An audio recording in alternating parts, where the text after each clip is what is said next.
أعوذ بالله من الشيطان الرجيم بسم الله الرحمن الرحيم الحمد لله رب العالمين وبه نستعين وهو خير الناصر والمعين والصلاة والسلام على نبينا وآله الطاهرين لا سيما بقية الله في العالمين أعوذ بالله من الشيطان الرجيم رب اشرح لي صدري ويسر لي أمري واحلل عقدة من لساني يفقهوا قولي فبض عمي إلى الله لا حول ولا قوة إلا بالله پروردگار عالم کا احسان کہ اس نے ہمیں یہ توفیق دی کہ اس ماہ محرم و ماہ سفر ان غمگین ایام میں ہم ان لوگوں کے دسترخوان پر بیٹھ سکیں کہ جنہوں نے سب سے زیادہ اس محرم و سفر سے درس لیا اور اپنی زندگی کو کربلا والوں کی زندگی کے طرز کے اوپر استوار کیا۔ انشاءاللہ چند باتیں اس حوالے سے آپ کی خدمت میں پیش کریں گے، لیکن ایک دفعہ پہلے مل کر علماء کے جو روش رہی ہے کہ کوئی بھی گفتگو کرے ایام میں ہو تو مولا کی خدمت میں پہلے سلام پیش کرتے ہیں امام کی خدمت میں، اس کے بعد پھر گفتگو کا آغاز کرتے ہیں۔ ہم لوگ بھی مل کے مولا کی خدمت میں سلام پیش کرتے ہیں۔ امام حسین کی خدمت میں آپ لوگ سب ساتھ ساتھ پڑھیں، السلام علیکم یا ابا عبداللہ وعلی الارواح التي حلت بفنائک، علیکم منی سلام اللہ ابدا ما بقیت وبقی اللیل والنہار ولا جعلہ اللہ آخر العہد منی لزیارتکم، السلام علی الحسین وعلی علی بن الحسین وعلی اولاد الحسین وعلی اصحاب الحسین۔ عزیزان محترم، برادران و خواہران، چند باتیں مقدمے کے طور پر میں آپ کی خدمت میں پیش کرنا چاہوں گا، اور اس کے بعد انشاءاللہ خود امام خمینی اور رہبر معظم کے جو چند جملات شہداء کی وصیت کے حوالے سے، اور پھر ان میں سے خود ایک وصیت سے کچھ مختصر حصہ انشاءاللہ چاہوں گا کہ آپ کی خدمت میں پیش کروں۔ لیکن یہاں پر ایک بنیادی سوال یہ ہو سکتا ہے کہ اگر انسان کچھ پڑھنا چاہتا ہے تو پھر وہ مثلا معصوم کے کلام کو پڑھے، امام کے کلام کو پڑھے، حدیث پڑھے، روایات پڑھے۔ اس کے اندر وہ لوگ کہ جو غیر معصوم ہیں، عصمت کے اس درجے پر نہیں ہیں، البتہ عصمت کے مختلف درجات ہیں، ان کی چیزوں کو پڑھنا، ان کی وصیتوں کو پڑھنا، کہ عام طور سے اس قسم کے شبہے کو ایجاد کیا جاتا ہے۔ تو یہاں پر اس حوالے سے اگر ہم دیکھیں تو سب سے پہلے ہمیں قرآن کے اندر یہ نظر آتا ہے کہ پروردگار عالم نے قرآن کے اندر جہاں پر انبیاء کا تذکرہ کیا ہے، جہاں پر معصومین کا تذکرہ کیا ہے، وہاں پروردگار عالم نے غیر معصومین کا بھی تذکرہ کیا ہے اور ان کو نمونہ عمل کے طور پر پیش کیا ہے۔ کبھی نبی کے ساتھ جس طریقے سے قرآن کے اندر پروردگار عالم نے کہا کہ تمہارے لیے اسوہ عمل ہے، یعنی تمہارے لیے رول ماڈل ہے حضرت ابراہیم ومن معہو، اور ان لوگوں میں کہ جو حضرت ابراہیم کے ساتھ تھے۔ تو پروردگار عالم نے یہاں پہ خالی حضرت ابراہیم کو نہیں بلکہ وہ لوگ کے اراؤنڈ حضرت ابراہیم، ان کو بھی پروردگار عالم نے as a role model present کیا ہے۔ کہ اس کے علاوہ اگر ہم دیکھتے ہیں تو ہمیں کئی جگہ بتائیں، یہاں پہ زیادہ مثالیں نہیں چل سکتے، سے مثال کے طور پر میں چند ایک چیزیں آپ کی خدمت میں پیش کروں کہ جیسے دو جگہ پر ہمیں یہ تذکرہ ملتا ہے۔ ایک تو مومن آل فرعون کا تذکرہ ملتا ہے، ایک شخص کا تذکرہ ملتا ہے کہ جس سے تاریخ میں کہا جاتا ہے کہ یہ مومن آل فرعون، جو قرآن نے اس واقعے کو نقل کیا ہے۔ کہ مومن آل فرعون کون ہے؟ کہ یہ شخص وہ ہے کہ جو فرعون کے دربار میں، اور جس وقت فرعون کے دربار میں اس بات کے اوپر بحث ہو رہی ہے کہ حضرت موسیٰ کو قتل کر دیا جائے، تو یہ شخص جو وہاں سے مطلع ہوتا ہے اس بات کے اوپر، وہ وہاں سے پھر دوڑتا ہوا آتا ہے اور حضرت موسیٰ کو آ کر اس بات سے آگاہ کرتا ہے، اس سے پہلے کہ وہ لوگ اپنے مقصد میں کامیاب ہوں۔ یعنی پروردگار عالم کا جو یہ فیصلہ ہے کہ حضرت موسیٰ زندگی باقی رہے اور وہ اس عظیم کارنامے کو انجام دے، بنی اسرائیل کو نجات دلائیں، پروردگار عالم یہ مومن آل فرعون کے ذریعے سے اسے پورا کرو۔ قرآن نے خود اس مومن آل فرعون کے اس تذکرے کو کیا ہے، اس واقعے کو بیان کیا ہے کہ وجاء یسعی، کہ وہاں سے وہ آئے اور انہوں نے آ کے بتایا کہ لوگ جو ہیں بیٹھ کے اس بات کا تذکرہ کر رہے ہیں کہ تمہارے قتل کے لیے، آپ کے قتل کے لیے رائے زنی کر رہے ہیں، میں آپ کی نصیحت کرنا والا ہوں، آپ کے خیر خواہ ہوں۔ کہ یہاں پہ پہلے کچھ اور نکات بھی ہیں، ظاہراً وہ ظاہری طور پر حضرت موسیٰ اس کو پہچانتے نہیں تھے، یعنی اس کا حضرت موسیٰ کا یعنی حضرت موسیٰ کے لیے نرم گوشہ رکھنا، حضرت موسیٰ کے اوپر ایمان رکھنا اتنا آشکار نہیں تھا۔ یا پھر اسی طریقے سے جو سورہ یاسین کے اندر ہم دیکھتے ہیں کہ وہ جاء من اقصى المدینۃ رجل، کہ یہاں پر بھی انبیاء کے تذکرے میں خود سورہ یاسین میں خدا یہ کہہ رہا ہے کہ اقصى المدینہ یعنی ایک مدینہ شہر کے اقصی یعنی اس کے دور سے ایک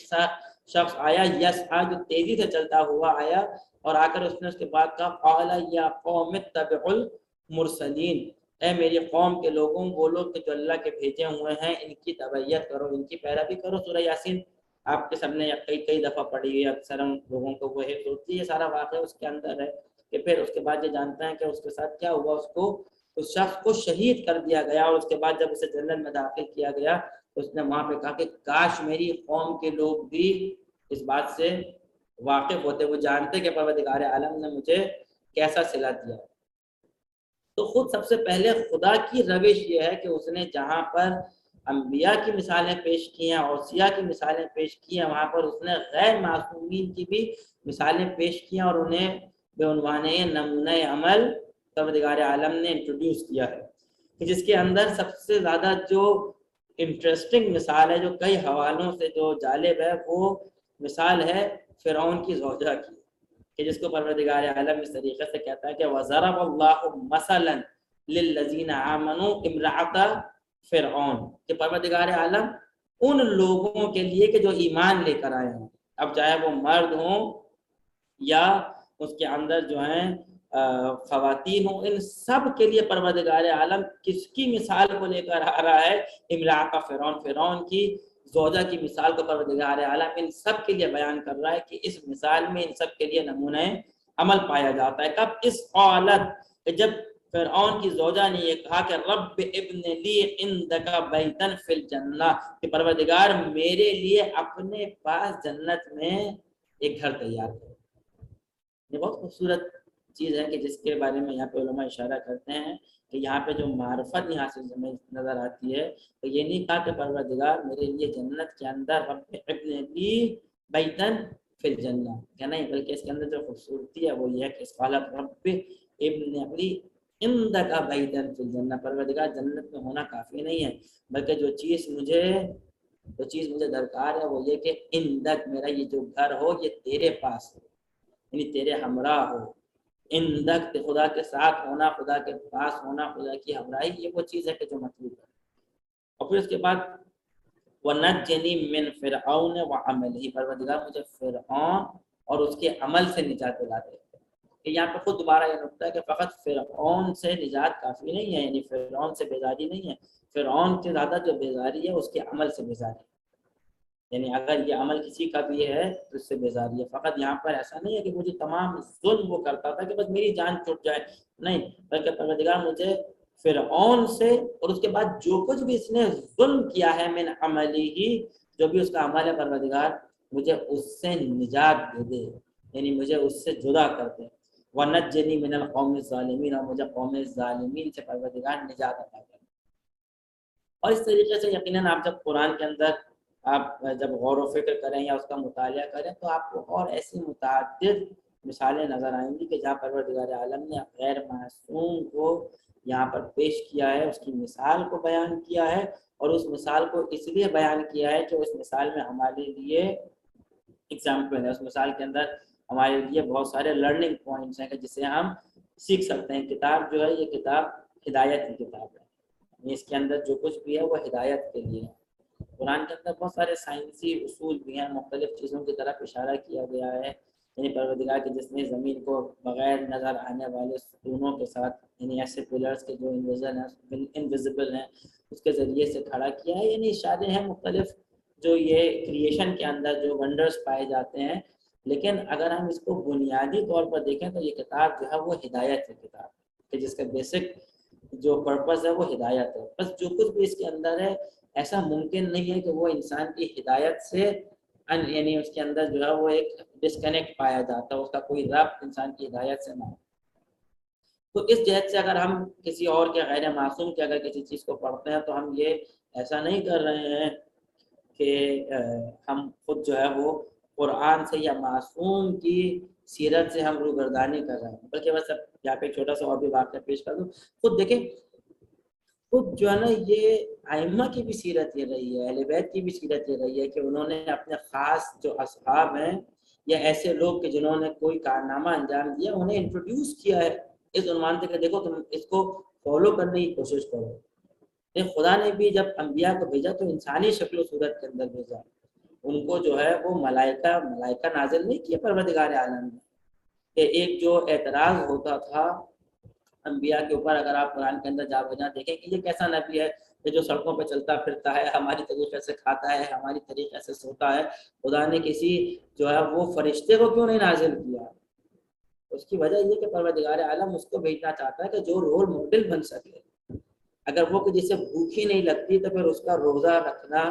یا اس کا روٹیاں دے دینا، یعنی اپنے کھانے کو دے دینا ہمارے لیے کبھی بھی اسوہ عمل نہیں بن سکتا، یعنی کبھی بھی ایسی چیز نہیں ہو سکتی کہ something that should be followed یا that could be followed۔ ہم اس کو پھر فالو کرنے میں جیسے فرشتوں کی مثالیں نہیں دی جاتی کہ فرشتوں نے ایسا کیا، وہ تو 24 گھنٹے جو ہے یعنی وقت کوئی قید نہیں ہے، سجدے کے اندر ہیں تو سجدے کے اندر ہیں کئی ہزار سالوں سے۔ کیوں؟ کیونکہ ظاہر سی بات ہے ان کی جو شرائط ہیں یعنی ان کی جو کریشن ہے it's pretty much different from اس، ہم لوگوں کی جو ضروریات ہیں کہ انسان کو بھوک بھی لگتی ہے، اسے نیند بھی آتی ہے، اس کے بدن کو ضرورت ہے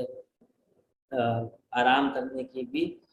تو خود اس طریقے سے خدا نے انبیاء کو بھیجا کہ جو انسانی پیٹرن میں تھے اور تمام انسانی صفات اور انسان کے جو انسٹنکٹس ہیں، یعنی اگر جیسے ہمیں بھوک لگتی ہے اس طریقے سے انہیں بھی بھوک لگتی تھی، جس طریقے سے ہمیں پیاس لگتی ہے انہیں بھی پیاس لگتی تھی۔ اسی وجہ سے یہ رول ماڈل ہے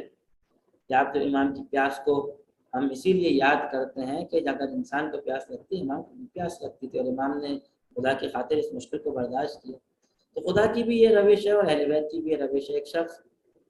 پیغمبر کے پاس آیا، لیکن یہاں پہ جہاں پر دوسرے لوگوں کی طرف اشارہ کیا، بہت انٹرسٹنگ واقعہ ہے کہ ایک شخص اس وقت جس وقت مدینہ کے اندر حکومت بن چکی تھی، ایک شخص آیا پیغمبر کے پاس اور آ کر اس نے یہ کہا کہ رسول اللہ جب آپ طائف ایک یعنی ایک علاقہ تھا چھوٹا سا جیسے کہہ سکتے ہیں مدینہ کے سبربس میں تھا، وہاں پر کچھ ٹرائبس تھے، وہاں پر پیغمبر وہاں پر گئے تھے تبلیغ کرنے کے لیے، اور جب وہاں پہ آپ پہنچے تھے تو آپ کو بہت زیادہ ستایا گیا تھا، عذاب دیا گیا تھا، کنکریاں پتھر مارے گئے تھے، یہاں تک کہ آپ کے جسم سے جو ہے وہ خون بہ رہا ہے۔ یہ شخص وہاں کا تھا، یہ واپس آتا ہے جس وقت مدینہ کے اندر اب اسلامی حکومت اسٹیبلش ہو چکی ہے، اور وہاں آ کر یہ یاد دلاتا ہے کہ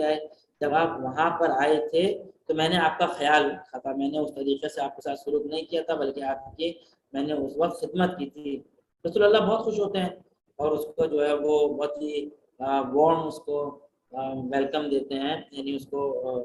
محبت سے اس کے ساتھ پیش آتے ہیں۔ اس کے بعد پوچھتے ہیں کہ تمہیں کیا چاہیے، تو وہ کہتا ہے کہ میں چونکہ میری زندگی کے اندر کچھ مشکلات ہیں تو آپ مجھے ایک تعداد بتاتا ہے کہ اتنے اس تعداد کے جو ہے مجھے یہ جو ہے وہ مویشی یعنی جانور جو ہیں بھیڑ بکریاں وغیرہ یہ چاہیے، اور ایک جو ہے وہ شیفرڈ ایک چرواہا چاہیے کہ جو ان کا خیال رکھ سکے۔ تو پیغمبر اکرم جو ہے یہ ساری چیزیں کہتے ہیں کہ اسے دے دو، لیکن اس کے بعد یہاں پہ کہتے ہیں کہ کیوں اس شخص کی ہمت اتنی کم کیوں تھی، اتنا کم کیوں نہیں مانا؟ رسول اللہ سے لوگ سوال کرتے ہیں کہ کیا ہمت کم تھی، تو کہا کہ اس کی ہمت اس بنی اسرائیل کی خاتون، وہ جو زن بنی اسرائیل ہے، بنی اسرائیل کی بوڑھی عورت تھی، اس کی طریقے کی ہمت کیوں نہیں تھی؟ تو صاحب یہاں پہ سوال کرتے ہیں کہ رسول اللہ وہ کیا چیز تھی، وہ کیا ہمت تھی؟ تو پیغمبر اس واقعے کو نقل کرتے ہیں کہ جس وقت حضرت موسیٰ کو خدا نے یہ حکم دیا کہ تم مصر کی طرف جاؤ، تو وہاں پر جو فلسطین کی طرف جاؤ، مصر سے فلسطین کی طرف جاؤ، تو وہاں پہ یہ کہا کہ یہ جو حضرت یوسف کے جو جنازہ ہے اسے بھی اپنے ساتھ لے جاؤ۔ حضرت یوسف کے اس دنیا سے جانے کو رحلت کو کئی سو سال گزر چکے تھے، ان کی خواب کہاں یہ روشن نہیں تھا، معلوم نہیں تھا۔ جب پتہ کیا تو پتہ چلا کہ ایک جو ہے وہ ایک ضعیف العمر ایک عورت، ایک بری عورت ہے، اس کو پتہ ہے کہ حضرت یوسف کی قبر کہاں ہے۔ جب حضرت موسیٰ اس کے پاس پہنچے اور وہاں سے کہا کہ خدا نے یہ حکم دیا ہے، تو اس نے کہا کہ میں وہ قبر کا نشان بتا تو دوں گی کہاں پر ہے، لیکن ایک شرط ہے۔ جب حضرت موسیٰ نے سوال کیا کہ شرط کیا ہے، تو اس عورت نے کہا کہ میں کوئی شرط نہیں بتاؤں گی، پہلے تم وعدہ کرو کہ تم اس شرط کو پورا کرو گے، میری اس بات کو مانو گے۔ تو یہاں پر حضرت موسیٰ نے تھوڑا ریلیکٹنس دکھائی، تھوڑا سا تعامل کیا، اسی وقت جو ہے وہ فرشتہ نازل ہوا تاکہ موسیٰ خدا یہ کہتا ہے کہ اس کی شرط کو قبول کر لیں، کیونکہ ہم نے دینا ہے، جو کچھ بھی یہ مانگے گی، جو طلب کرے گی، اسے ہم نے دینا ہے، آپ قبول کر لیں۔ حضرت موسیٰ نے اس شرط کو قبول کیا، کہا کہ بتاؤ کیا شرط ہے کہ جو تم نے رکھی ہے کہ تم اس شرط کو قبول کرنے کی صورت میں خالی بتاؤ گی کہ کس جگہ پر ہیں جناب یوسف کی قبر۔ تو اس ضعیف عورت نے کہا کہ میری شرط یہ ہے کہ موسیٰ میں یہ چاہتی ہوں کہ اس کے بدلے میں قیامت میں میرا جو مقام ہے وہ آپ کے برابر ہوں، میں آپ کے ہمسائیگی میں ہوں، آپ کے برابر ہوں، آپ کے ساتھ ہوں۔ تو پیغمبر کہتے ہیں یہ تھی بلند ہمت کہ اہل بیت علیہ السلام سے جب بھی آپ کبھی مانگیں تو کوئی کم چیز نہ مانگیں، بلکہ ان سے وہ چیز مانگیں جو اس کے اہل ہے۔ اگر ان کے کوئی چیز کم مانگتے ہیں اس کا مطلب یہ ہے کہ ہم خود ان کی قدرت کے اندر اس کے اندر ہمیں شک ہے کہ بہرحال خیر یہ موضوع نہیں ہے۔ یہاں پہ خود پیغمبر نے خود ایک اور کسی خاتون کی مثال کو پیش کر کے بتایا کہ دیکھو اس شخص کی ہمت کیوں اس عورت کی جیسی نہیں تھی، کہ جس کی ہمت تو خود پیغمبر نے کہا کہ بلند ہمت تھی، جو اس نے مانگا وہ بہت بلند چیز تھی، کہ جیسے مانگا حضرت موسیٰ کے ہمسائے ہونے کو، ان کے پڑوسی ہونے کو جنت کے اندر طلب کیا۔ بہرحال یہ بھی ایک جالب چیز ہے کہ قرآن کے اندر جس طریقے سے مردوں کا تذکرہ ہے، اسی طریقے سے خواتین کا بھی تذکرہ ہے، کہ بہرحال یہ پورے الگ موضوع ہے کہ جو ہمارے اوپر الزام لگایا جاتا ہے کہ اسلام کے اندر اہمیت نہیں ہے، مقام نہیں ہے۔ نہیں، اسلام نے بہت زیادہ اہمیت دی ہے۔ تنہا اگر کوئی فرق ہے تو اس عالم ناسوت کے اندر ذمہ داریوں کے اندر فرق ہے، یعنی جو عالم مادہ ہے اس کے علاوہ جو معنوی مقامات ہیں، جو انسان کا حقیقی وجود ہے، اس کے اندر کوئی فرق نہیں ہے مرد اور عورت کے اندر، بلکہ اسلام نے جس طریقے سے جو مرتبہ دیا ہے بہرحال وہ ایسا ہے کہ جو بے نظیر اور جو حقیقی ہے، یعنی جو پروردگار عالم نے خلقت کے اندر کوئی فرق اس طریقے سے نہیں رکھا ہے، اس کے علاوہ وہ جو انسان کے وجودی حقیقی ہے، ظاہری جسمانی فرق کے علاوہ کوئی فرق نہیں ہے۔ کمال تک پہنچنے میں، خدا کے قرب تک پہنچنے میں کوئی فرق نہیں، اسی لیے قرآن نے بھی مردوں کی اور خواتین کی دونوں کی مثالیں دی، انبیاء معصومین علیہ السلام نے بھی دونوں کی مثالیں دی، اور اس طریقے سے اگر آپ دیکھتے ہیں تو اسلام کی تاریخ کو بھی شیپ کرنے میں ہر جگہ آپ کو جو ہے نا یہ ساتھ ساتھ نظر آئیں گے۔ اگر پیغمبر اکرم ہے تو پیغمبر اکرم کے فوراً بعد آپ کو جناب خدیجہ نظر آئیں گے، یعنی یہ وہ لوگ ہیں کہ جنہوں نے مل کر اسلام کی بنیاد کو رکھا ہے۔ ان اسلام کی بنیاد فقط ایک مرد کے ہاتھوں نہیں رکھی گئی، بلکہ جناب خدیجہ برابر کی شریک ہے اس کے اندر۔ اس کے بعد جب مولا کائنات نظر آتے ہیں تو ہمیں مولا کائنات کے ساتھ حضرت زہرا سلام اللہ علیہ نظر آتے ہیں، تو دوبارہ ہمیں یہ نظر آتا ہے کہ جو کہ انتہائی کرٹیکل ٹائم ہے، اس کے بعد اگر مولا کائنات سے زیادہ بڑھ کر نہیں ہے تو کم بھی نہیں ہے، یعنی برابر سے بی بی کا کردار ہے اس کے اندر۔ اسی طریقے سے کربلا کے اندر جب آتے ہیں تو وہاں پہ بھی ہمیں یہ چیز نظر آتی ہے کہ کربلا کے اندر جو ہے وہاں پہ بھی ہمیں نظر آتا ہے کہ امام حسین کے ساتھ ساتھ جناب زینب کا کردار ہے، اس طریقے سے کہ جس کو علماء نے جس طرح سے بیان کیا کہ شریکۃ الحسین، یعنی جناب زینب جو ہے امام حسین کے ساتھ شریک ہیں، جس کو بہت خوبصورت یعنی کہتے ہیں کربلا میں رہ جاتی ہے اگر جناب زینب سلام اللہ علیہ نہ ہوتی۔ بہرحال تو یہ ایسی چیز کے غیر معصوم کی طرف اس کو نمونہ عمل کے طور پر پیش کرنا، یہ خود قرآن کا طریقہ ہے، خدا کا طریقہ اور اہل بیت کا طریقہ ہے۔ اب یہاں پر اگر ہم جب شہیدوں کی طرف آئیں تو یہاں پر قرآن نے شہیدوں کو ایک خاص اہمیت دی ہے، یعنی سب سے پہلے قرآن نے جو ہے وہ اس مطلب کی طرف اشارہ کیا ہے، قرآن نے اس کے ساتھ گفتگو کا اشارہ کیا ہے کہ شہید وہ ہیں، ایسا نہیں ہے کہ جن کا تعلق تمہارے ساتھ کٹ چکا ہے۔ دیکھیں دو جگہ پر یہاں پر شہیدوں کی طرف اشارہ ہے، اور ایک آیت کے اندر صراحت کے ساتھ شہیدوں کی جو گفتگو ہے، یعنی ہمارا ان کے ساتھ جو کنیکشن ہے وہ جڑا ہوا ہے، ڈسکنیکٹ نہیں ہے، رابطہ قطع نہیں ہوا ہے، اس کو اس آیت نے بہت خوبصورتی سے بیان کیا۔ ایک دفعہ صلوات پڑھ دیں آل محمد آل محمد کی ذات پہ اس کو آگے۔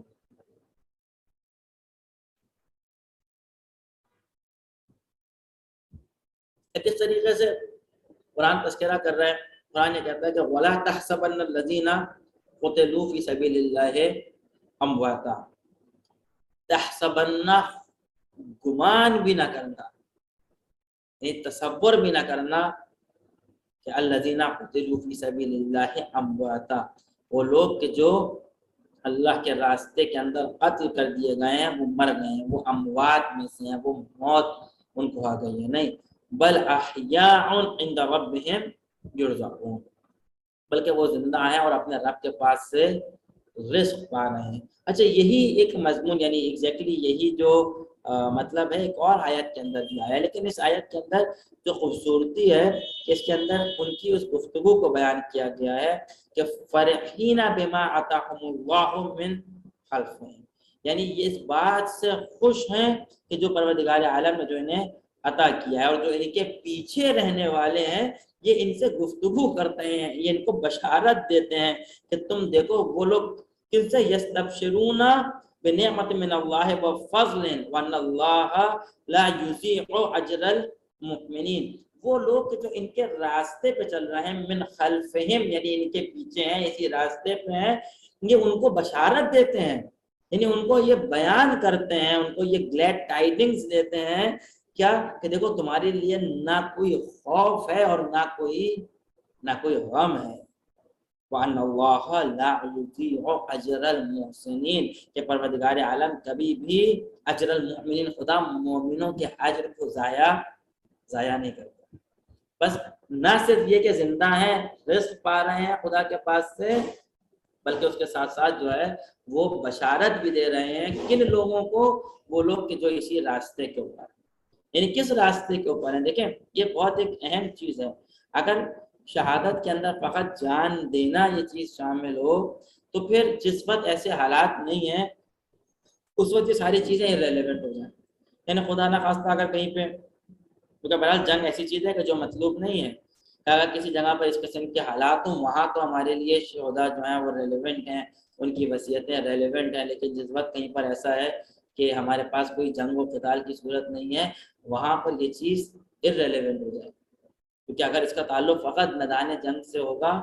تاکہ نہیں، یہ وہ لوگ کہ دیکھیں جو شہید ہے، خود استاد مرتضیٰ مطہری نے اس بات کو حماسہ حسینی میں دوسری اپنی کتابوں کے اندر بھی اس کو بیان کیا، تاکہ شہید کون ہے، تو شہید وہ ہے کہ جس کی بنیادی خصوصیت یہ ہے کہ وہ اپنے معاشرے کے لیے پیغام رکھتا ہے،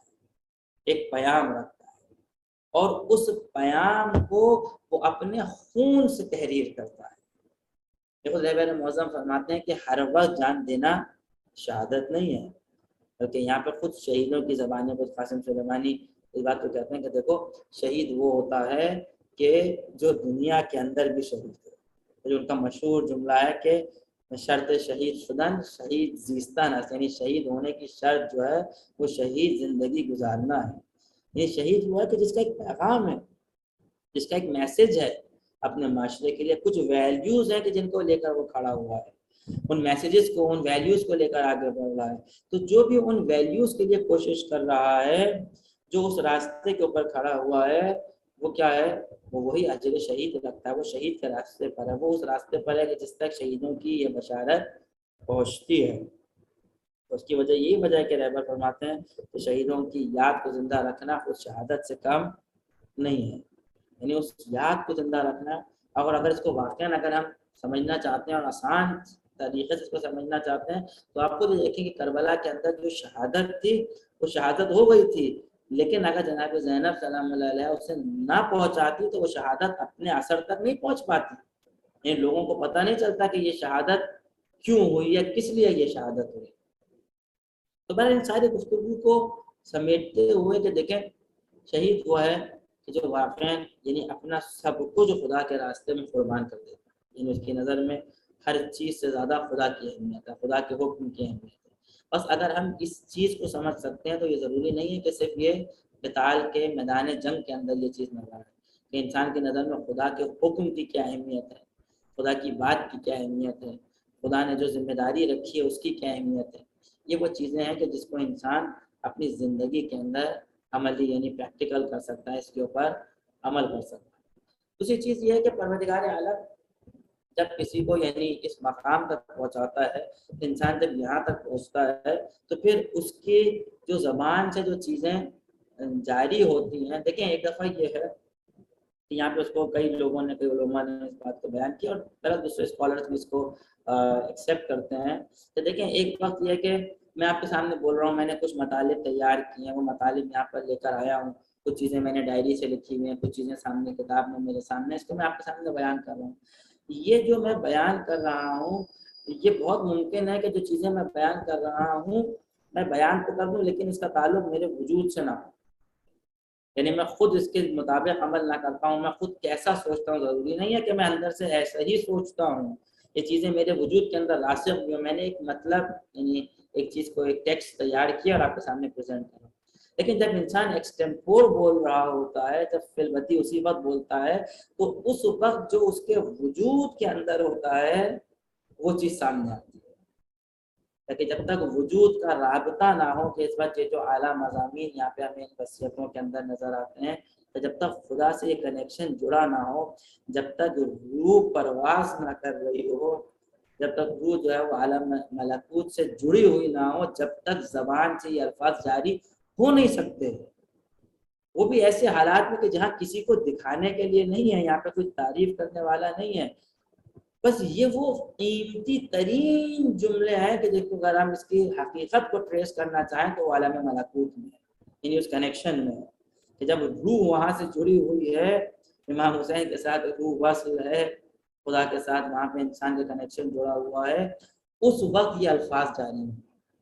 اس لیے ان الفاظ کے اندر اتنی تاثیر ہے۔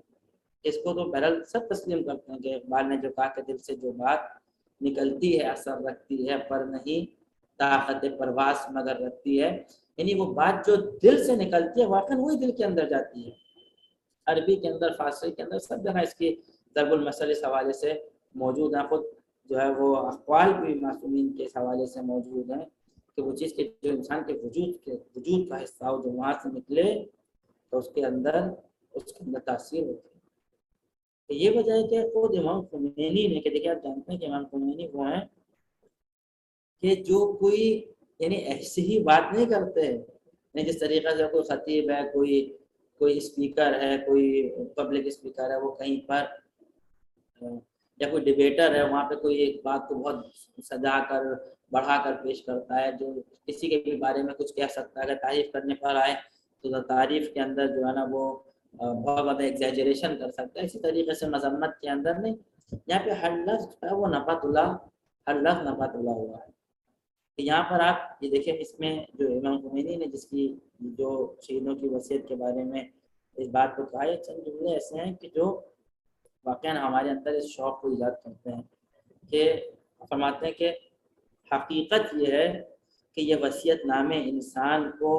آغاز اسلام کے شہداء کی یاد دلاتے ہیں، یعنی یہ وصیت وہ ہے کہ جس کو انسان پڑھتا ہے تو بدر کے شہید، احد کے شہید، مولا کائنات کے ساتھ صفین کے اندر نہروان میں لڑنے والے، یا اسی طریقے سے امام حسین کے ساتھ لڑنے والے اصحاب، البتہ مرتبے کی برابری کی بات نہیں ہو رہی ہے کہ مرتبہ امام حسین کے اصحاب سے بڑھ کر کسی کا مرتبہ نہیں ہے، لیکن یہ وہ چیزیں ہیں کہ جو انسان کو اس طرف متوجہ کرتی ہیں، یعنی ان کی یاد دلاتی ہیں، انسان کو وہاں تک پہنچا دیتی ہیں۔ کمپنی فرماتے ہیں ایمان، عشق اور فداکاری سے سرشار،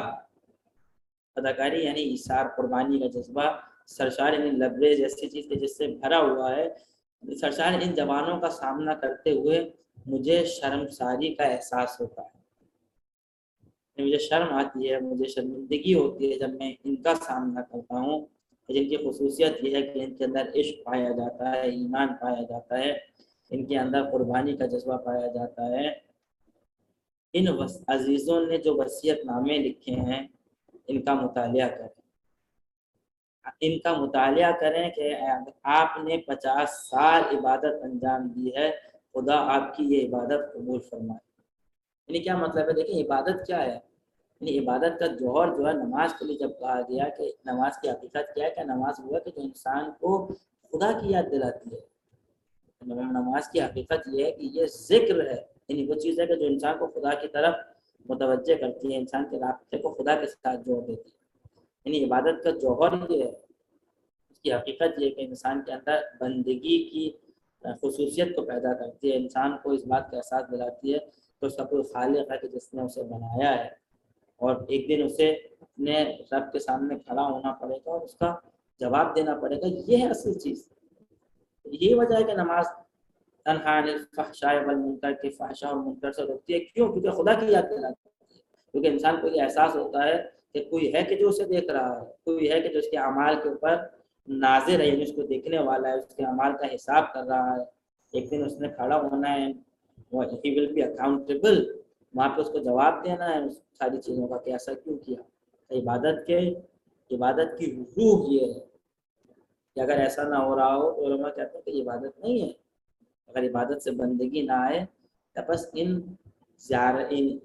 چیزوں کے اندر یہ جو وصیت نامے ہیں، جو ولز ہیں، ان کی خصوصیت یہ ہے کہ یہ انسان کو اس طریقے سے یہ آمادہ کرتے ہیں کہ انسان گویا اپنے آپ کو خدا کے سامنے پاتا ہے، اپنے خدا کی یاد دلاتے ہیں، خدا کی طرف متوجہ کرتے ہیں، انسان کو آخرت کی یاد دلاتے ہیں،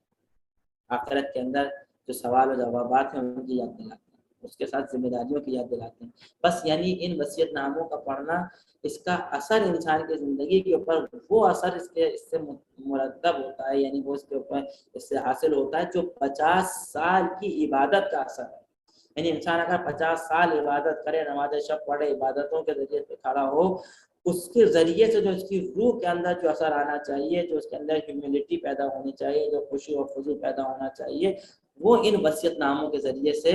یہ پیدا ہوتا ہے. کہ امام فرماتے ہیں کہ آپ نے 50 سال کی عبادت انجام دی ہے، خدا آپ کی یہ عبادت قبول فرمائے. ان وصیت ناموں کو لیں، ان کا مطالعہ کریں، ان میں غور و فکر کریں. یہاں پر ایک اور چیز رہبر معظم نے بھی اس بات کی تائید کی. امام کا بھی جملہ یہ ہے کہ وہ راستے کے جسے عرفا یعنی مسٹک جنہیں 100 سال میں طے کرتے ہیں، انہوں نے ایک ایک رات میں ان راستوں کو طے کیا. اب دوبارہ مثال کے طور پہ دیکھیں، کئی اس کے اندر ایک جو کتاب ہے 50 سالہ عبادت، میرے دل میں نہیں ہے کہ آپ لوگ کہاں سے وصیتیں پڑھ رہے ہیں، کسی بھی جگہ سے بہرحال وصیتیں پڑھیں، وہ اتنا اہم نہیں ہے. لیکن یہ وصیتیں جو ہیں شہداء کی واقعا ہمارے لیے خود جو ہے وہ یعنی ایک درس کی حیثیت رکھتی ہیں. اب اس کے اندر ایک وصیت ہے کہ جو 19 سال کے بچے کی وصیت ہے. اور یہ دوبارہ اس سوال کی طرف کہ دیکھیں اس کے اندر جب میدان جنگ نہ ہو تو اس وقت انسان کیسے ان سے میسیجز لے سکتا ہے. دیکھیں اب اس کی وصیت سے میں چند چیزیں میں پڑھتا ہوں. خود رہبر معظم اس کے بارے میں فرماتا ہے کہ میں نے اس عزیز کی تحریروں کو کئی بار پڑھا ہے. یعنی میں نے اس 19 سال کے شہید بچے کی اس تحریر کو، اس رائٹنگ کو کئی دفعہ پڑھا ہے اور ہر بار ان سے تازہ فیض پایا ہے. جب بھی میں نے پڑھا ہے مجھے ایک نئی لذت، ایک نیا جو ہے مجھے انعام اس سے حاصل ہوا. چند سلیکٹڈ جملے میں آپ کی خدمت میں پڑھتا ہوں. دیکھیں اب یہ جو شروع کر رہا ہے، دیکھیں کس وقت لکھ رہا ہے. اس وقت نہیں کہ یہ کہیں پہ اس نے لکھ کر کسی لٹریری مقابلے کے اندر، کوئی لٹریری فیسٹیول ہو رہا ہے کراچی کے اندر، کراچی کے باہر، وہاں پہ کوئی ادبی تحریر بھیجنی ہے، اس کا پھر مقابلہ ہوگا. نہیں، وہاں پہ جانے سے پتہ نہیں ہے کہ اس کی کو اپنی زندگی میں کوئی اس کو پڑھے گا بھی یا نہیں پڑھے گا. یعنی اس وقت اسے معلوم نہیں کہ یہ کہاں چھپے گی، کون لوگ پڑھیں گے. یہ اس وقت لکھ رہا ہے جس وقت ہر لمحے یہ امکان ہے کہ یہ اپنی شہادت سے ہمکنار ہو جائے. کہ کسی کو دکھانے کے لیے نہیں ہے وہ تحریر، کسی کے سامنے رکھ کر اس کے اوپر انسان کو جو ہے وہ یعنی اس کو اپریسیشن ملے کہ اس نے کتنا خوبصورت، ماشاءاللہ سے کتنا خوبصورت قلم ہے، کیسی ادبی تحریر لکھی ہے. اس وقت کی تحریر نہیں ہے. تب میں اپنی بات کا آغاز عشق کے بارے میں کروں. جو اس حلقے میں عشق سے زندہ نہیں ہے تو اس مردے پر میرے فتوے کے مطابق نماز پڑھو. یعنی وہ شخص کے جس کے اندر عشق کی اگر آگ نہیں لگی ہوئی ہے تو وہ میرے حساب سے زندہ نہیں ہے، بلکہ وہ مرا ہوا ہے، وہ مردہ ہے. اس کی نماز جنازہ ہو جانی چاہیے. کتنی زیادہ یہ خوبصورت چیز ہے، کتنی زیادہ قرآن سے ملتی ہے کہ جس پر قرآن کے اندر پروردگار فرماتا ہے اعوذ باللہ من الشیطان الرجیم یا ایھا الذین آمنوا استجیبوا للہ ولرسولہ اذا دعاکم لما یحییکم. کہ وہ لوگوں کے جو ایمان لے کر آئے ہو، جب اللہ اور اس کے رسول تمہیں پکاریں تو جواب دو لما یحییکم، تاکہ تمہیں وہ زندہ کر سکیں. یعنی فقط کھانا اور پینا اور سونا اور جاگنا اور چلنا اور پھرنا یہ زندگی کی علامت نہیں ہے. وہ بنیادی چیز کہ جو انسان کو حقیقتاً زندوں کی صف میں لا کر کھڑی کرتی ہے وہ ہے عشق، وہ ہے محبت، جس کے اندر سب سے بڑھ کر انسان کے اپنے خدا سے محبت اور پھر اولیاء خدا سے محبت. لیکن وہ عشق کے جرم میں ہمارا مواخذہ کرتے ہیں. یعنی ہم پر جو یہ آگ برسائی جا رہی ہے، ہم پر جو یہ جنگ مسلط کی گئی ہے، اس میں ہمارا گناہ یہ ہے کہ ہم نے عشق کیا ہے، ہم نے خدا سے عشق کیا، ہم نے اس کے حکم سے عشق کیا ہے، یعنی ہم نے خدا کے حکم کے مطابق اس عشق کے خاطر اپنے ملک کے اندر اسلامی حکومت کو، اسلامی نظام کو قائم کیا ہے۔ ہمارا عشق کے جرم میں ہمارا مواخذہ کرتے ہیں، گویا نہیں جانتے کہ عشق گناہ نہیں ہے۔ اب یہاں سے میں چھوڑتے ہوئے آگے بڑھتا ہوں، زیادہ وقت نہیں ہے، چاہ رہا ہوں بات کو سمیٹ لوں تاکہ اگر کوئی سوالات بھی ہوں تو اس پہ ہم گفتگو کر سکیں۔ یہاں پہ کہتے ہیں کہ پروردگار تو نے مجھے پیدا کیا، مجھے عشق کرنا سکھایا، مگر کس سے عشق کروں یہ نہ سیکھ سکتا۔ دنیا سے عشق کیا، دنیا کے مال و منال سے عشق کیا، اپنے مدرسے سے عشق کیا، اپنی یونیورسٹی سے عشق کیا۔ دیکھیں انسان کی بنیادی جو ضرورتیں ہیں ان میں سے ایک ضرورت یہ بھی ہے کہ انسان کسی سے محبت کرتا ہو، یعنی کسی چیز کو یا کسی شخص کو چاہتا ہو۔ کہتے ہیں میں نے یہ عشق تو میری وجود کا حصہ تھا، میرے فطرت کے اندر تھا، میں نے عشق کیا، لیکن تھوڑے عرصے بعد ان سب کی جگہ حقیقی اور اصلی عشق نے لی، یعنی تجھ سے عشق۔ مجھے اس بات کا ادراک ہو گیا، یعنی I realize this thing کہ تجھ سے جو عشق کیا جائے وہی ایٹرنل ہے، وہی پائیدار ہے، اور دوسرے عشق جو ہیں وہ جھوٹے ہیں۔ مجھے یہ بھی سمجھ میں آ گئی کہ لا ينفع مال ولا بنون، تو اس دن نہ انسان کا مال اسے فائدہ دے گا نہ اس کی اولاد۔ اب آپ دیکھیں کہ یہ جو چیزیں ہیں یہ صرف میدان جنگ کے لیے نہیں ہیں، انسان کی زندگی کے اندر روزمرہ جو فیصلے کرتا ہے، یعنی اپنی ڈیلی لائف کے اندر بہت ساری جگہوں پہ لوگ جو ہیں وہ اسی وجہ سے یہ سمجھتے ہیں کیوں حرام مال کو، وہ چیز جو ان لافل ہے کیوں لے آتے ہیں، کیونکہ ان کا تصور ہے کہ یہ فائدہ دے گی۔ یا بعض دفعہ کچھ لوگ، آپ نے بھی یقیناً ایسا دیکھا ہوگا کہ جو انفیئر پریکٹسز کے اندر ہے، جب ان سے پوچھا جائے کیوں کرتے ہو تو کہتے ہیں اپنی اولاد کے لیے، اولاد کے اچھے فیوچر کی خاطر کر رہا ہوں، اولاد کے لیے یہ سب کر رہا ہوں۔ یا بعض جگہ کہتے ہیں ماں باپ کی خوشی کی خاطر کر رہا ہوں۔ نہیں، یہ خوشی وہ ہے کہ جو نہ ان کے کام آئے گی نہ تمہارے کام آئے گی۔ کئی وہ چیزیں جو انسان کو قیامت کی یاد دلا رہی ہیں، یہ یاد ہمارے لیے ہمیشہ ہر زندگی کے اندر، چاہے ہم اسٹوڈنٹ ہوں، پروفیشنل ہوں، گھر کے اندر ہوں، گھر کے باہر ہوں، یہ یاد ہمیشہ ہمارے ساتھ ہونی چاہیے۔ تو کس طریقے سے یہ چیز ہمیں یاد دلا رہی ہے، یوم یفر المرء من اخیہ وامہ وابیہ وصاحبتہ وبنیہ، وہ دن دیکھیں یہ قرآن کی آیت میں ہے، تاکہ وہ دن کہ جس دن شوہر اپنے، یعنی مرد اپنے بھائی سے، اپنی ماں سے، لیکن ماں سے تو زیادہ کوئی محبت نہیں کرتا، ماں سے، اپنے باپ سے، اپنی زوجہ سے اور اپنی اولاد سے اس دن بھاگ رہا ہوگا۔ یہ اس دن ہر کسی کو اپنی فکر ہوگی۔ اب دیکھیں یہاں تک یہ جو بات ہو رہی ہے، اس کے بعد اگر آگے بڑھے، بس میں نے تیرے عشق سے لو لگا دی، تجھ سے عشق کرنے لگا، کہ میں سمجھنے لگا کہ میں تجھ سے عشق کر رہا ہوں، لیکن جب میں اپنے آپ میں آیا تو میں نے یہ دیکھا کہ میں تو اس سے کہیں کمتر ہوں کہ تجھ سے عشق کروں، اور تو اس سے کہیں برتر ہے کہ میرا معشوق قرار پائے۔ یعنی انسان کو ایسی احساس ہوا کہ نہیں، ایسا نہیں ہے، میں جو سمجھ رہا تھا کہ میں تیرا عاشق ہوں،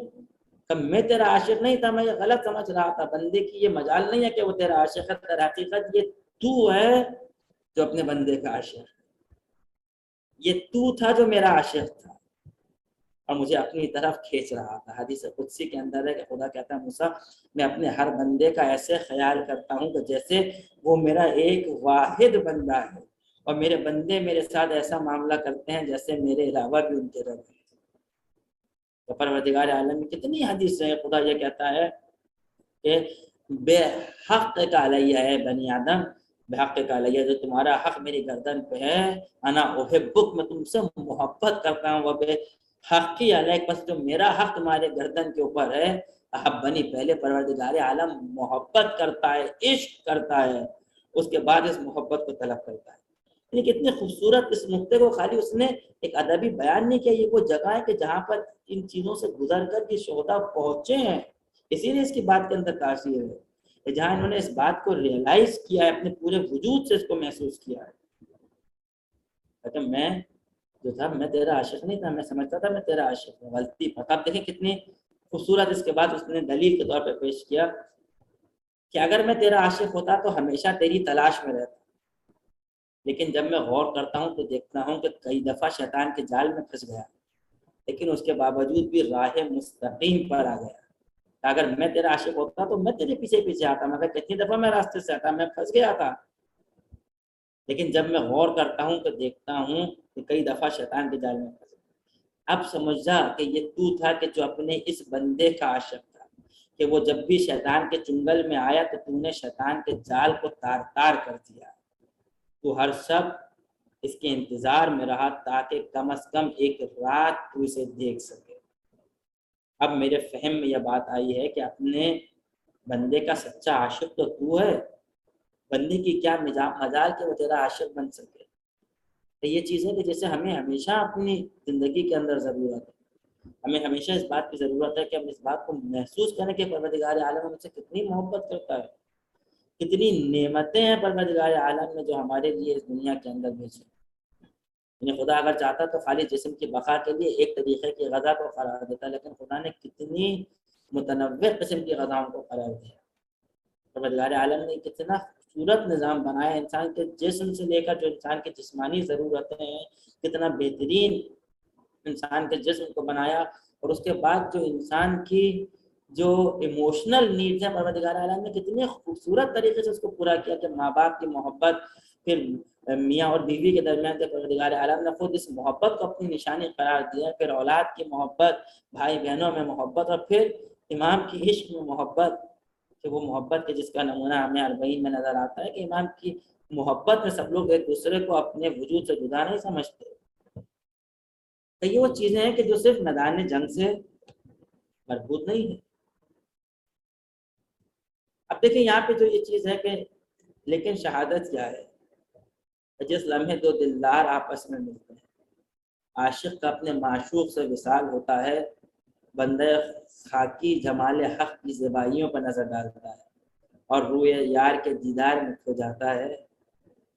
تو اس لمحے کو شہادت کے علاوہ ہم کون سا نام دے سکتے ہیں؟ یعنی شہادت جو ہے وہ وصال کا نام، مل جانے کا نام ہے، کہ جس کی فرصت ہمیں کس جگہ نظر آتی ہے، جس کی فرصت خود ان شہیدوں کی اگر زندگی کے اندر دیکھیں، اس کی سب سے بڑی فرصت کیا ہے؟ نماز شب، کہ جو وصال ہے۔ تو یہ ساری چیزیں وہ ہیں کہ جس کی ضرورت ہمیں اپنی زندگیوں کے اندر، ٹھیک ہے۔ اب یہاں پہ چند یہ جو وصیتوں کے اندر یہ چیزیں ہیں کہ ان اللہ مع الصابرین، خدا بہشت ایسے ہی نہیں بلکہ اعمال کے بدلے میں دیتا ہے، اور جنت کی قیمت بہت بھاری ہے۔ خدا انہی کا دفاع کرتا ہے جو ایمان لائے۔ اپنی نفسانی خواہشات کو لگام دو، خدا کے لیے کام کرو، اپنے کاموں میں نظم و ضبط کا اہتمام کرو، مستحبات کو بہت اہمیت دو تاکہ شیطان کے شر سے محفوظ رہو۔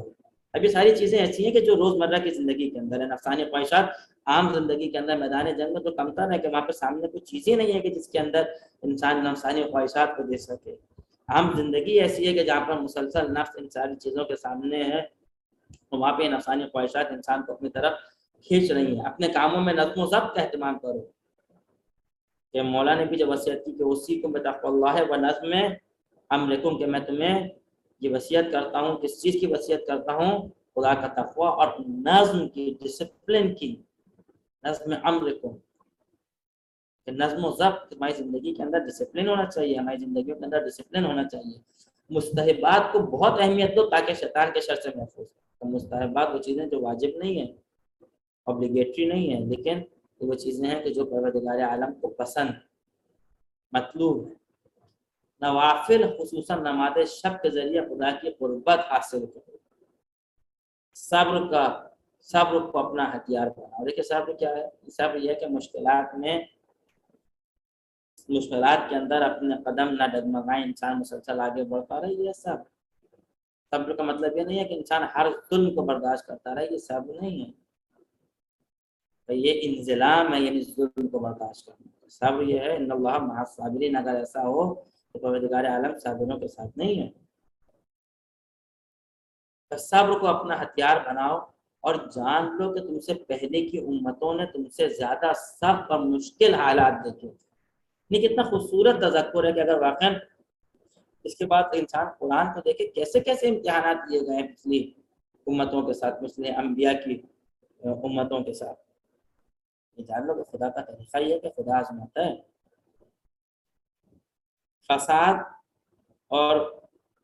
فساد کے اسباب کا شدت سے مقابلہ کرو۔ کرپشن کا ہر قسم کے ہر لیول کے جو کرپشن ہے، کیونکہ دشمن اسی راستے سے ہمیں کمزور کرنا چاہتا ہے۔ تمام دوستوں اور جاننے والوں سے عاجزانہ التماس کرتا ہوں کہ اگر ان کا کوئی حق میری گردن پر ہے تو مجھے معاف فرما دیں تاکہ میرے گناہوں کا وزن ہلکا ہو جائے۔ دیکھیں اگر یہ چیز انسان کی زندگی میں ہو تو انسان کوشش یہ کرے کہ کسی کا حق اس کی گردن کے اوپر نہ آئے، یعنی اپنی زندگی کے اندر اس طریقے سے ہو کہ کسی کا حق کو اپنی گردن کے اوپر نہ لے، جو حق ہے اس کو ادا کرے۔ جہان باقی میں حضرت ابا عبداللہ الحسین اور فاطمہ زہرا سلام اللہ علیہ کے جوار میں رہنے کی امید لیے سب سے دعا کی درخواست کرتا ہوں، یعنی میری تنہا امید ہے کہ انسان کو کس چیز کی آرزو کرنی چاہیے۔ یہ ساری چیزیں سبق ہیں، یہ ہمارے لیے درس لیسنز ہیں، یہ فقط میدان جنگ کے لیے نہیں ہے کہ انسان کی دعا کیا ہونی چاہیے، انسان کی خواہش کیا ہونی چاہیے، انسان کی آرزو کیا ہونی چاہیے۔ تو میری آرزو یہ ہے کہ وہ جو جہان باقی ہے، جو آخرت جو ہمیشہ رہنے والی ہے، وہاں پر میں امام حسین اور حضرت زہرا سلام اللہ علیہ کے کنارے زندگی، ان کے ساتھ زندگی گزاروں۔ یہ چیز ہمارے لیے خود یہ دعاؤں کے اندر ہمارے لیے سبق ہے کہ انسان کن چیزوں کی آرزو کرے، کیا چیز خدا چاہے۔ تو یہ ساری چیزیں یقیناً الحمدللہ آپ لوگوں نے اس سلسلے کو شروع کیا، پروردگار عالم کی بارگاہ میں یہ دعا ہے کہ خدا آپ کے اس جو ہے وہ سلسلے کو جاری رکھے اور ہم سب کو شہیدوں سے درس لینے کی توفیق نصیب فرمائے۔ بس ایک آخری میں ایک جملہ کے دیکھا، واقعی یہ خود جو ہے نا شہیدوں کے ساتھ ان سے محبت اور شہیدوں کی طرف متوجہ رہنا، یہ خود سب سے پہلے سیرت حضرت زہرا صلی اللہ علیہ جس وقت جس وقت وہ سارے واقعات ہوئے مدینے کے اندر، جو واقعات پیش آئے، جو ظلم کیا گیا، تو اس حالت میں کہ جب بی بی پہلو شکستہ بھی ہیں، جب آپ کے لیے چلنا سخت ہے، اس وقت دن کے اندر شہزادی امام حسن اور امام حسین کا ہاتھ پکڑ کے شہیدوں کی قبر کو جایا کرتے تھے، جنگ احد کے شہیدوں کی قبر کو جایا کرتے تھے، اور آپ نے بات ناقد کے مطابق وہاں سے ان شہیدوں کی قبر سے مٹی کو جمع کر کے اس سے اپنی جو ہے نا وہ تصویر بنائی تھی، یا بس یہ کہ وہ اس خاک کو جمع کیا تھا کہ جس پر آپ سجدہ کیا کرتے تھے۔ تو خود یہ سیرت حضرت زہرا سلام اللہ علیہ ہے، اور عجیب دو طرفہ محبت ہے یہ، شہزادی کو شہیدوں سے اتنی زیادہ محبت ہے، اور دوسری طرف سے ہم شہیدوں کو بھی جب دیکھتے ہیں تو ہمیں خود شہیدوں کے اندر بھی حضرت زہرا سلام اللہ علیہ سے خاص محبت اور عقیدت نظر آتی ہے۔ جیسے خود اس شہید کی اگر ہم نے وصیت پڑھی تو امام حسین کے بعد حضرت زہرا سلام اللہ علیہ کا تذکرہ ہے کہ میں بی بی کے کنارے زندگی گزارنا چاہتا ہوں۔ خاص ایک عقیدت ہے، ایک عجیب راز ہے جو واقعا سمجھ میں نہیں آتا کہ کیوں اتنی زیادہ حضرت زہرا سلام اللہ علیہ سے عقیدت ہے۔ آپ جانتے ہیں کہ یہ جو شہید، بہت سارے شہید ہوں تو جو گمنام ہے، اس گمنامی کا راز یہ ہے کہ وہ کہ جو ان کے آئیڈینٹیفیکیشن جو چیزیں تھیں کہ جس سے آئیڈینٹیفائی ہوتے تھے، ایک لاکٹ ہوتا تھا جس پہ انگریوڈ ہوتے تھے ان کے نمبر، تو آخر میں وہ اس کو جب پہلے اس کو اتار کے پھینک دیتے تھے، اور اس کے بعد اسی وجہ سے اس کو پھینک دیتے تھے کہ جس طریقے سے ہماری ماں کی قبر گمنام ہے، ہم بھی چاہتے ہیں کہ ہماری قبر گمنام ہے۔ ہمیں اس بات سے شرم آتی ہے کہ ہماری ماں کی قبر کے اوپر تو اندھیرا ہو، وہاں پہ کوئی روشنی نہ ہو، وہاں پہ کوئی چھت نہ ہو، اور ہماری قبر جو ہے اس کے اوپر روشنی ہو، ہماری قبر کے اوپر ہمارا نام لکھا ہوا ہو، جبکہ بقی کے اندر وہ قبر جو ہے وہ بھی ہے۔ بہرحال خود بیوی کو ہی وسیلہ بناتے ہیں، واسطہ بناتے ہیں۔ یہ دو طرفہ ہے، ہم شہیدوں کا بھی واسطہ بناتے ہیں، بیوی کے بارگاہ میں کبھی